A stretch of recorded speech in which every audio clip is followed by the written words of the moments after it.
नमस्कार ईपीएस 95 पेंशनधारकों, स्वागत है आप सभी का इस चैनल पे। दोस्तों, देश भर के लाखों सरकारी कर्मचारियों की यानी कि ईपीएस पेंशन फंड का कैलकुलेशन को लेकर बहुत बड़ा अपडेट सामने आ रहा है। जब पेंशनधारकों इस वीडियो में बताएंगे कि आपका ईपीएस पेंशन का कितना कैलकुलेशन बनाएगा। हर सरकारी कर्मचारी का सपना होगा पूरा, आप सभी को इतनी मिलेगी पेंशन, देखे पूरे कैलकुलेशन इस वीडियो के माध्यम से। तो पेंशनधार को एकदम 100% सही और सटीक जानकारी है ईपीएस पेंशन से जुड़ी, आप सभी के लिए बहुत बड़ी अपडेट है। तो पेंशनधार को, हर सरकारी कर्मचारी पेंशनधार को सपना पूरा होगा, आप सभी को इतनी पेंशन मिलेगी बढ़कर, और साथ ही कैलकुलेशन में भी लिस्ट देख सकते हैं आप। तो आपको बता दूं कि ईपीएस पेंशन फंड कर्मचारी पेंशन योजना एम्प्लॉयज पेंशन स्कीम के तहत जो पेंशन बनेगी वह बिल्कुल वैसी ही पेंशन है जो सपनों को सच करने जैसा है। वह कर्मचारी जिनका पीएफ खाता भविष्य निधि संगठन के पास से भी ईपीएस पेंशन फंड योजना में नामांकन कर सकते हैं बरसते, यानी उनका खाता 2014 से पहले का हो, यानी कि ईपीओ न केवल इस खाते में भविष्य निधि के लिए यानी कि आपको पैसा बचाता है, बल्कि आपको बाद में पेंशन की सुविधा भी देता है। सेवानिवृत्ति कर्मचारी पेंशन योजना ईपीएस एक ऐसी योजना है जहां निजी क्षेत्र के कर्मचारियों को भी पेंशन सुरक्षा मिलती है।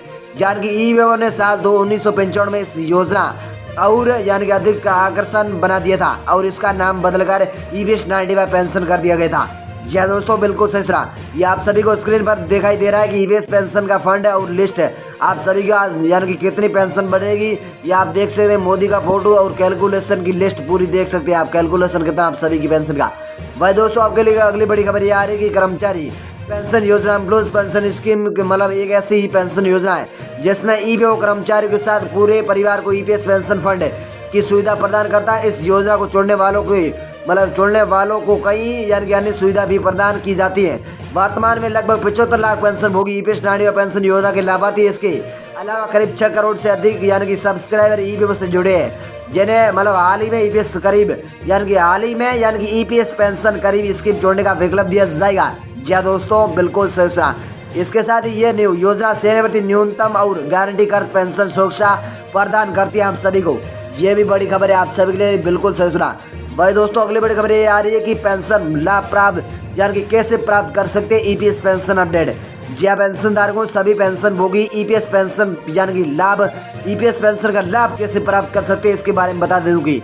तो बता दूं कि कर्मचारी पेंशन योजना एम्प्लॉयज पेंशन स्कीम को छोड़ने वाले कर्मचारी अगर कम से कम 10 साल तक से यानी कि काम करते हैं तो 58 साल की उम्र में रिटायर्ड होते हैं तो उन्हें गारंटीड ईपीएस पेंशन फंड का लाभ मिलता है। इसमें यह ईपीएस पेंशन स्कीम भी परिस्थिति में 1000 रुपये से प्रतिमाह से कम नहीं होगी। रिटायरमेंट के बाद कर्मचारी को जिन भर इस पेंशन का लाभ मिल सकता है। 58 साल की उम्र के बाद ये नौकरी करते तो उन्हें गारंटीड ईपीएस पेंशन का लाभ मिलेगा 100%। भाई दोस्तों, अगली बड़ी खबर आप सभी के लिए आ रही है कि पत्नी और यानी कि मतलब वाइफ और हस्बैंड को यानी कि बच्चों को कितनी ईपीएस पेंशन यानी कि फंड यानी कि मिलेगी। कहने का मतलब है कि यानी कि वाइफ और पिता और साथ ही बच्चों को कितनी पेंशन बढ़कर मिलेगी। तो बता दो कि यदि पेंशन भोगियों के साथ कोई यानी कि अग्रिम घटना घटित हुई है तो उसकी पत्नी और ईपीएस पेंशन फंड का लाभ दिया जाएगा। हालांकि पत्नी को मिलने वाली ईपीएस पेंशन की रकम कर्मचारी को 50% होगा। इसका मतलब ये है कि अगर पति और पत्नी 10,000 रुपये की पेंशन मिल रही थी तो उसकी अनुमति यानी कि अनुपस्थिति में पत्नी को 5,000 रुपये तक पेंशन मिल सकती है। इसका यानी कि मतलब इतना ही नहीं, मतलब पति और पत्नी दोनों नहीं रहे तो उनके बच्चों को भी पेंशन का लाभ मिल सकता है। जी हाँ दोस्तों, कहने का मतलब है कि पति और पति की भी यानी कि निधन हो जाता है तो बच्चों को भी उनके जो पीछे बच्चे रह जाते हैं ना उनको भी पेंशन बढ़कर मिलेगी। और कर्मचारी पेंशन योजना एम्प्लॉयज पेंशन स्कीम के तहत यानी कि 2 बच्चों को 25 साल की उम्र तक पेंशन का लाभ मिलता है। ये मूल पेंशन का 20 यानी कि 5% है। यानी अगर मूल पेंशन मतलब 10,000 रुपये हैं तो यानी कि बच्चों को मतलब 2,500 रुपये की पेंशन दी जाएगी। जी दोस्तों, बिल्कुल सही सुना।